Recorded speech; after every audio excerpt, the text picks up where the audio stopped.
ساتھیوں بزرگوں، اللہ تبارک و تعالیٰ کا بے انتہا فضل ہے کہ اللہ تبارک و تعالیٰ نے ہم سب کو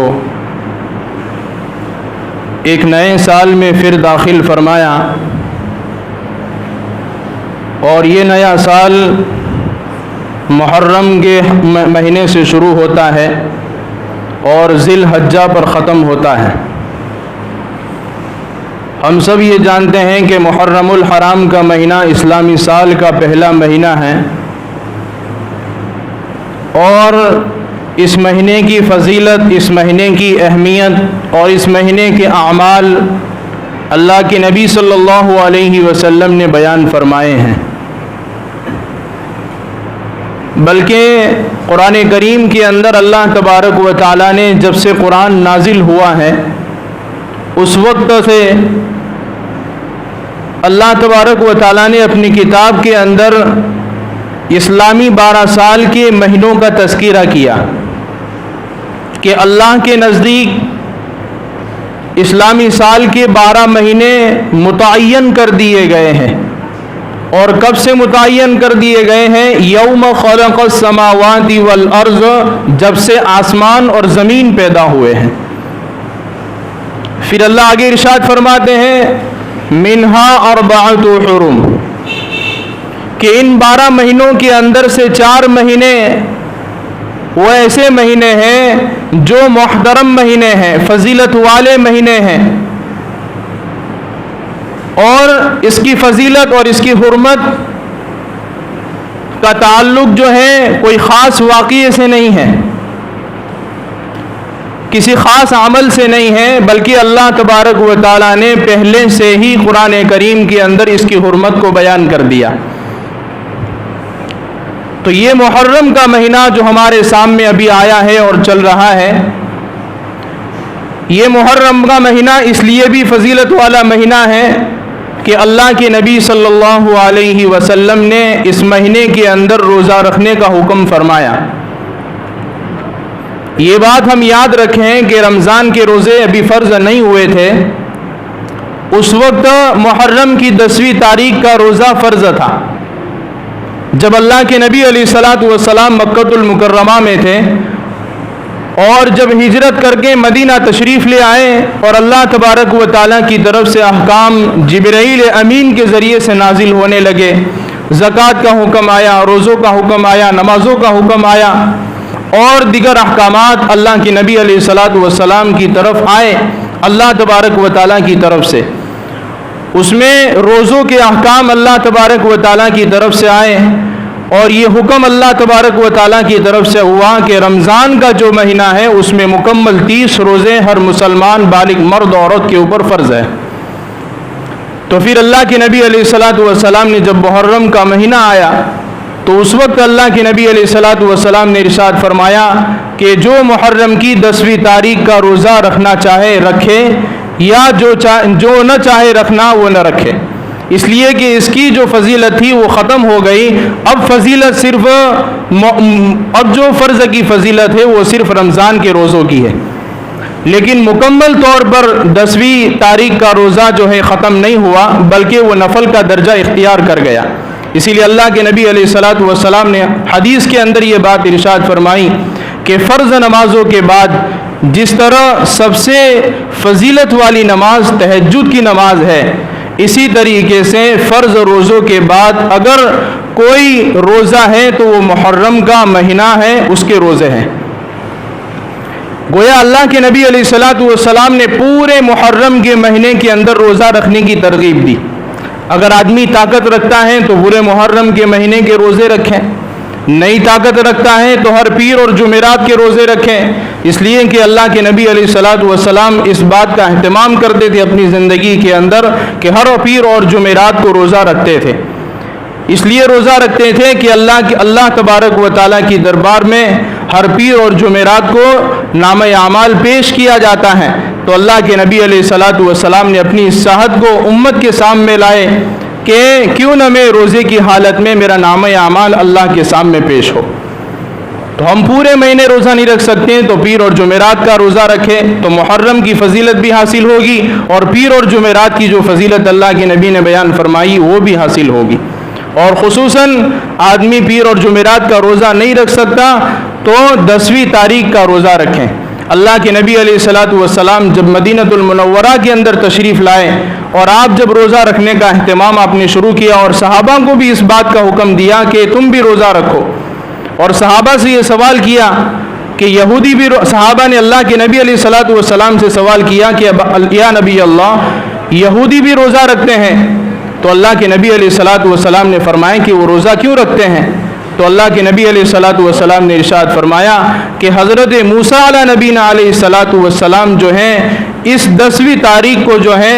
فرعون کی قوم سے ان کو نجات ملی تھی، اور اسی دن کے اندر فرعون کو دریائے نیل کے اندر غرق کیا گیا تھا۔ اسی شکر کے اندر اللہ حضرت موسیٰ علیہ نبینا علیہ الصلاۃ والسلام روزہ رکھتے تھے، اس لیے یہودی بھی روزہ رکھتے ہیں۔ تو اللہ کے نبی علیہ الصلاۃ والسلام نے صحابہ سے یہ بات ارشاد فرمائی کہ یہودیوں سے زیادہ تو ہم حقدار ہیں کہ موسیٰ علیہ السلام کی پیروی کریں، کیونکہ موسیٰ علیہ السلام جس مذہب پر ہیں، جس کلمے کو لے کر آئے وہ کلمہ میں بھی لے کر آیا ہوں، وہ کلمہ تمام نبی لے کر آئے ہیں، اور موسیٰ علیہ السلام تو میرے بھائی ہیں، تو ہم زیادہ حقدار ہیں کہ موسیٰ علیہ السلام کی اتباع کریں۔ تو ہم بھی روزہ رکھیں گے 10ویں تاریخ کو، لیکن یہودیوں کے بارے میں اللہ کے نبی علیہ الصلاۃ والسلام نے بات ارشاد فرمائی خالف الیہود والمشرکین، کہ یہود اور مشرکوں کی مخالفت کرو، یعنی وہ اگر کوئی عمل کرتے ہیں اور اگر ہم بھی عمل کرتے ہیں تو ان کی مشابہت ہو جائے گی۔ وہ 10ویں تاریخ کو روزہ رکھتے ہیں، ہم بھی 10ویں تاریخ کو روزہ رکھیں گے، چاہے ہم جو ہے موسیٰ علیہ السلام کی اتباع میں رکھتے ہیں، لیکن یہودیوں کی مشابہت لازم آتی ہے۔ اللہ کے نبی علیہ الصلاۃ والسلام نے فرمایا کہ ان کی مخالفت کرنی ہے۔ مخالفت کس طرح ہوگی کہ 9 یا 10 یا 10 یا 11 10ویں تاریخ کو تو روزہ رکھنا ہی ہے، یا اس سے پہلے والا دن یا اس کے بعد والا دن ساتھ میں ملا دیا جاوے، تاکہ جو تھوڑی سی مشابہت لازم آتی ہے وہ مشابہت لازم نہ آئے۔ تو اس مہینے کے اندر خصوصاً جو ہے ہمیں روزوں کا اہتمام کرنا ہے، فضیلت والا مہینہ ہے۔ اور دوسرا عمل اللہ کے نبی علیہ الصلاۃ والسلام نے ارشاد فرمایا ہے کہ اس مہینے کے اندر جو اپنے اہل و عیال پر خوب جو ہے خرچ کرے گا اور سخی بن جائے گا اور خوب ہاتھ کھول کر خرچ کرے گا، اللہ کے نبی علیہ الصلاۃ والسلام نے فرمایا کہ پورے سال اس کی روزی میں اللہ تبارک و تعالیٰ برکت ڈال دیں گے۔ تو اس مہینے کے اندر جو ہے اپنے گھر والوں کو خوب کھلائیں، اپنے رشتہ داروں کو کھلائیں۔ اور دوسرا جو ہے اس مہینے کے اندر کچھ باتیں اور کچھ چیزیں ایسی ہیں جو عمل نہ کرنے کی ہے، جو عام طور پر چل چکی ہے۔ اور دوسری بات اس فضیلت والے مہینے کے اندر یہ ہے کہ یہ محترم مہینہ، یہ فضیلت والا اس لیے فضیلت والا مہینہ نہیں ہے کہ اس میں حضرت حسین رضی اللہ تعالیٰ عنہ کی شہادت کا واقعہ اور سانحہ پیش آیا ہے، بلکہ یہ فضیلت والا مہینہ اس لیے ہے کہ اس کی فضیلت اللہ نے قرآن کریم کے اندر بیان کر دی جب آسمان اور زمین پیدا ہوئے تھے۔ یوم خلق السماوات والارض منہا اربعۃ حرم، کہ 4 مہینے حرمت کے مہینے پہلے سے ہی ہے۔ زمانے جاہلیت میں بھی لوگ جو ہیں جب یہ مہینے 4 مہینے آتے تھے تو ان مہینوں کے اندر لوگ جو ہیں قتل و قتال نہیں کرتے تھے، جنگ و جدل نہیں کرتے تھے، لڑتے بگڑتے نہیں تھے، اتنا ان مہینوں کا احترام کرتے۔ تو ان مہینوں کا احترام پہلے سے چلا آ رہا ہے، لیکن اتفاق یہ ہو گیا کہ اس مہینے کے اندر حضرت عمر رضی اللہ تعالیٰ عنہ کی پہلی تاریخ کو، یکم محرم الحرام، محرم کی پہلی تاریخ کو حضرت عمر کی شہادت کا واقعہ بھی پیش آیا، اور اتفاق یہ کہ 10ویں محرم الحرام کو حضرت حسین رضی اللہ تعالیٰ عنہ کی شہادت کا واقعہ بھی پیش آیا۔ عزیز و بزرگوں، اگر کسی صحابی کی شہادت کے اوپر ان کا دن بنایا جائے اور غم منایا جائے تو ہر مہینے کے اندر کوئی نہ کوئی تاریخ ایسی آتی ہے جس میں کسی نہ کسی صحابی کی شہادت کا واقعہ ہے، کسی نہ کسی صحابی کی جو ہے موت کا واقعہ ہے۔ اگر جو ہے اسلام اگر اس بات کی اجازت دے دیتا کہ کوئی بھی صحابی کی شہادت کا واقعہ اور موت کا واقعہ ہو اور موت کا دن ہو تو اس وقت جو ہے تم سوگ بناؤ اور ان کی سیرت کو بیان کرو، سیرت کو بیان کرنے کے اندر کوئی حرج نہیں ہے، لیکن سوگ بنانا اسلام کے اندر اس کی اجازت نہیں ہے۔ تو ہر دن جو ہے ہم سوگ بنانے میں لگ جاتے، ہر مہینے ہمارے سوگ میں جاتے، لیکن اسلام نے ہمیں اس کی اجازت نہیں دی، بلکہ یہ سارے واقعات، یہ ساری شہادت، ان کی زندگی سے ہمیں کیا سبق ملا، حضرت عمر کی شہادت کی زندگی سے کیا سبق ملا، حضرت حسین کی شہادت کی زندگی سے کیا سبق ملا۔ بہت بڑا سبق جو ہے ان 2 صحابی کی محرم کے مہینے میں شہادت کے واقعے سے عزیز و بزرگوں یہ سبق ملا کہ نماز چھوڑنے کی چیز نہیں ہے۔ کیسے حضرت عمر رضی اللہ تعالیٰ عنہ شہید ہوئے ہیں، ان کو فیروز نامی ایک شخص نے، نصرانی نے، حالت نماز کے اندر ان کو پیٹ کے اندر برچھا مارا، آپ گر گئے، آپ کو کمرے میں لے جایا گیا، اور آپ جب بے ہوشی کی حالت میں تھے،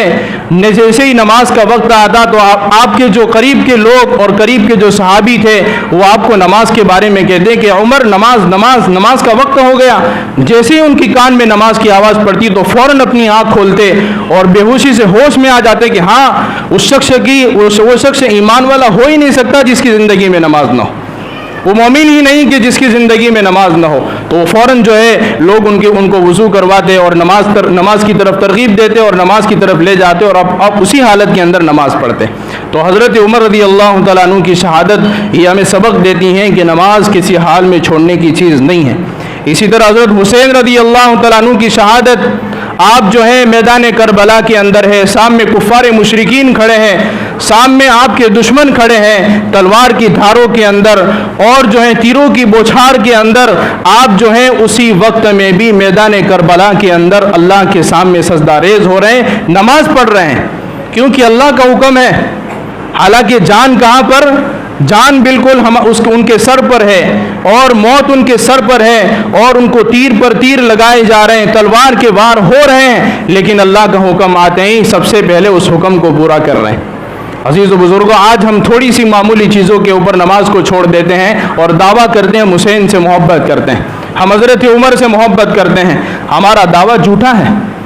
جب دعویٰ سچا ہوتا ہے تو عمل سے آدمی بتاتا ہے کہ دعویٰ جس طرح اپنی زبان سے کہہ رہا ہوں، اپنے عمل سے بھی بتاؤں گا کہ اس دعوے پر میں کتنا سچا ہوں۔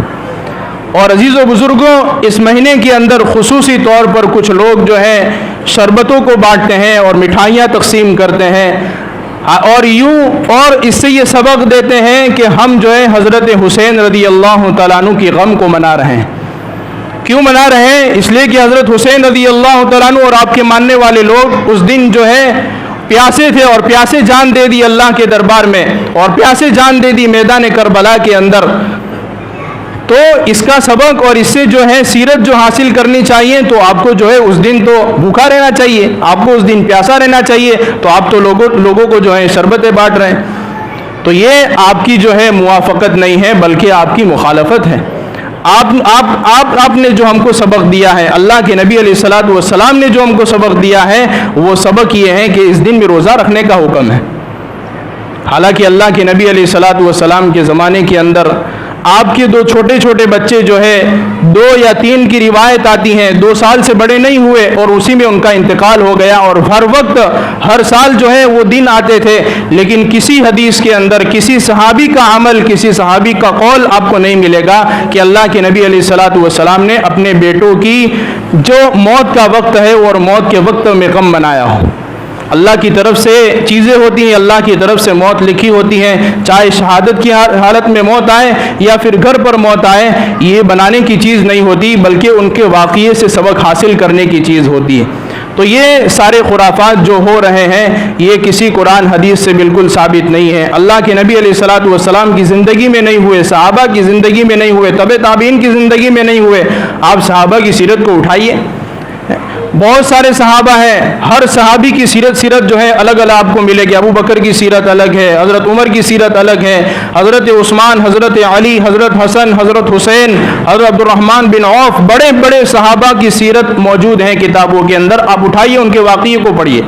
کسی جگہ پر آپ کو یہ بات نہیں ملے گی کہ انہوں نے اس دن جو ہے کسی صحابی کی موت کا دن بنایا ہو یا ان کی شہادت کا دن بنایا ہو۔ تو عزیز و بزرگوں، یہ سارے خرافات جو ہے امت کو گمراہ کرنے کے لیے ہیں، غلط راستوں پر لانے کے لیے ہیں، اور اللہ کے نبی علیہ الصلوۃ والسلام نے ایک بات ارشاد فرمائی تھی کہ امت کے اندر کچھ ایسی چیزیں بھی رائج ہو جائے گی۔ عبداللہ ابن مسعود کی روایت ہے کہ لوگ اس کو دین سمجھ کر عمل کریں گے، حالانکہ وہ دین نہیں ہوگا۔ اللہ تبارک و تعالیٰ جو ہے ان ساری چیزوں سے ہماری حفاظت فرمائے، امت کی حفاظت فرمائے، اور موت تک ہمیں صحیح دین پر عمل کرنے کی توفیق نصیب فرمائے۔ وآخر دعوانا الحمدللہ رب العالمین۔